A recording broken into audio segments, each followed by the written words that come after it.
Hi అండి. నేను ఇప్పుడు టమాటా రసం పెడుతున్నానండి. టమాటా రసం ఎలా పెడుతున్నానో ఏంటో మీకు ప్రాసెస్ చూపిస్తాను. 5 టమాటాలు తీసుకున్నాను, కొద్దిగా చింతపండు తీసుకున్నానండి. ఆ రెండు కలిపి కొంచెం కాసేపు ఒక 10 మినిట్స్ ఉడకబెట్టానండి. ఉడకబెట్టిన తర్వాత ఇగోండి టమాటాలు ఇలా మెత్తగా ఉడికిపోయాయి. ఈ పైన స్కిన్ తీసి టమాటాలు స్మాష్ చేసుకోవడం అండి, చింతపండుతో పాటు స్మాష్ చేసుకొని రసం పిండుకొని అప్పుడు ఈ టమాటా రసంకి ఎంత వాటర్ కావాలో, ఎంత మనం టమాటా రసం ఎంత పెట్టుకుంటామో దాన్ని బట్టి మనం వాటర్ వేసుకోవాలండి. ఇగోండి ఇలాగా నేను మొత్తం టమాటాలన్నీ స్మాష్ చేసుకున్నాను, టమాటాలు చింతపండు. ఇప్పుడు దీంట్లో ఉప్పు, కారం, పసుపు వేసుకోవాలండి. ఇగోండి స్టవ్ మీద పెట్టేసుకున్నాను గిన్నె. దీనిలో ఉప్పు, పసుపు, కారం వేసుకున్నానండి. కొంచెం కరివేపాకు కూడా వేసుకోవాలి. ఈ టమాటా రసంకి మెయిన్ ఏంటంటే మిరియాలు, జీలకర్ర, వెల్లుల్లి. ఇది వీటికి మనం పచ్చగా దంచుకోవడం కానీ మిక్సీలో కానీ వేసుకుంటే బాగుంటుందండి. ఆ ఫ్లేవర్ బాగుంటుంది టమాటా రసంకి. అది నేను చేస్తానండి. ఇగోండి కొంచెం 4 ఎల్లుల్లి రెంపలు, జీలకర్ర, కొన్ని మిరియాలు వేసుకొని ఇది మిక్సీకి వచ్చి వేసుకోవాలండి. లేకపోతే పచ్చగా దంచిపెట్టినా పర్వాలేదు. ఇగోండి ఇలా అయ్యింది పచ్చగా. ఇది ఏమో ఈ మరుగుతున్న ఈ చారులో వేసామనుకోండి, ఈ ఫ్లేవర్ బాగుంటుంది టమాటా రసంకి. ఈ మిరియాలు, జీలకర్ర, వెల్లుల్లి ఫ్లేవర్ అనేది బాగా వస్తుందండి. జలుబున్నా, చల్లగా క్లైమేట్ ఉన్నా అటువంటిప్పుడు ఈ చారు వేసుకొని అన్నం తింటే చాలా బాగుంటుంది. దీనికి కాంబినేషన్గా దొండకాయ ఫ్రై చేస్తాను, అది కూడా మీకు చూపిస్తానండి ఎలా చేస్తున్నానో ఏంటో అని. ఇదిగోండి ఇప్పుడు కొంచెం కడిగి పెట్టుకుని కరివేపాకు కూడా వేస్తే ఫ్లేవర్ బాగుంటుంది. కొత్తిమీర ఉందండి, లాస్ట్లో దించే ముందు వేసుకుందాం పోపు పెట్టిన తర్వాత.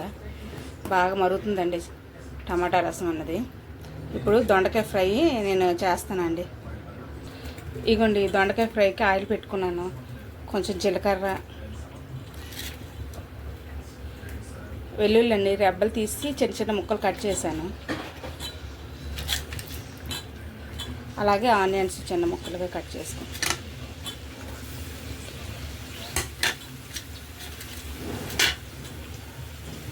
ఈ టమాటా రసంకి దొండకాయ ఫ్రై అయినా బంగాళదుంప ఫ్రై అయినా మంచి కాంబినేషన్ అండి. అలాగే చికెన్ కూడా ఫ్రై చేసుకున్నా బాగుంటుందండి. ఈరోజు అయితే మేము నాన్ వెజ్ తినమండి, అందుకే వెజ్జే వండుతున్నాను. ఇదిగోండి ఆనియన్ బాగా వేగుతుంది.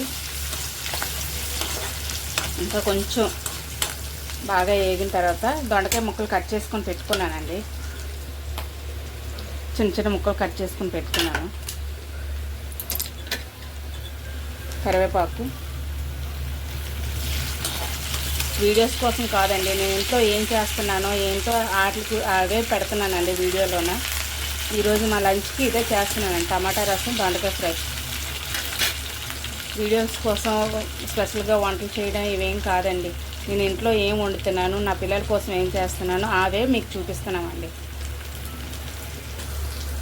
ఇక దొండకాయ ముక్కలు, ఆనియన్స్ బాగా వేగిపోయాయండి.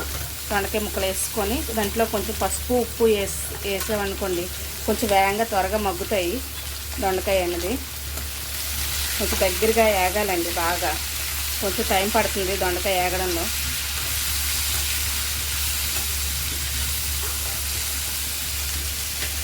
ఇదిగోండి పసుపు, ఉప్పు వేసి బాగా కలిపానండి. బాగా వేగాలి. టమాటా రసం అనేది బాగా మరుగుతుంది. ఒక 5 మినిట్స్ మరిగిన తర్వాత పోపు పెట్టుకుందాం. ఇదిగోండి దొండకాయ కొంచెం మగ్గింది, ఇంకా దగ్గరికి వేగాలండి.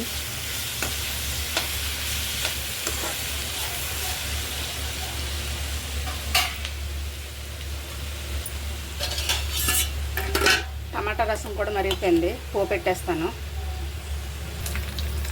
ఇదిగోండి టమాటా రసంకి పోపు రెడీ చేస్తున్నాను. వెల్లుల్లి, కరివేపాకు, జీలకర్ర, ఎండుమిర్చి లేదండి, ఈ 3 కలిపి బాగా వేగించేస్తే టమాటా రసంకి పోపు పెట్టేయడమేనండి. టమాటా రసం అయితే మాత్రం బాగుంటుంది. మిరియాలు, జీలకర్ర, వెల్లుల్లి వేసాం కదా, ఆ ఫ్లేవర్ మనకు తింటుంటే తగులుతుందండి బాగా. ఇదిగోండి పోపు బాగా వేగిపోయింది, టమాటా రసంలో వేసుకోవడమేనండి. టమాటా రసం రెడీ అయిపోయిందండి. దొండకాయ వేగిపోతే అయిపోయినట్లేనండి ఈరోజు మా లంచ్కి.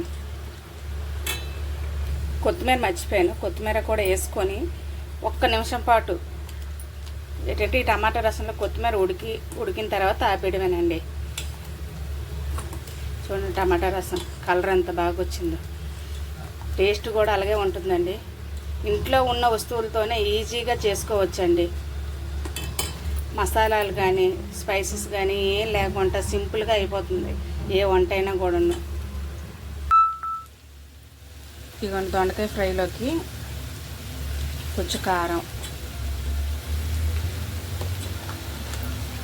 కొంచెం గరం మసాలా వేసుకుంటే బాగుంటుందండి. టమాటా రసం అయిపోయిందండి, ఆఫ్ చేసేయడమే స్టవ్.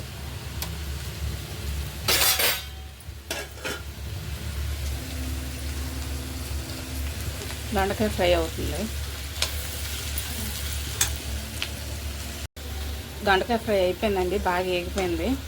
ఇక ఆఫ్ చేసేయడమని. ఇలాగ టేస్టీగా ఈజీగా అయిపోతుందండి దొండకాయ ఫ్రై అయితే మాత్రం. ఎక్కువ మసాలాలు ఏమి వేయకుండా ఈజీగా. ఇవ్వండి బాగా మగ్గిపోయింది.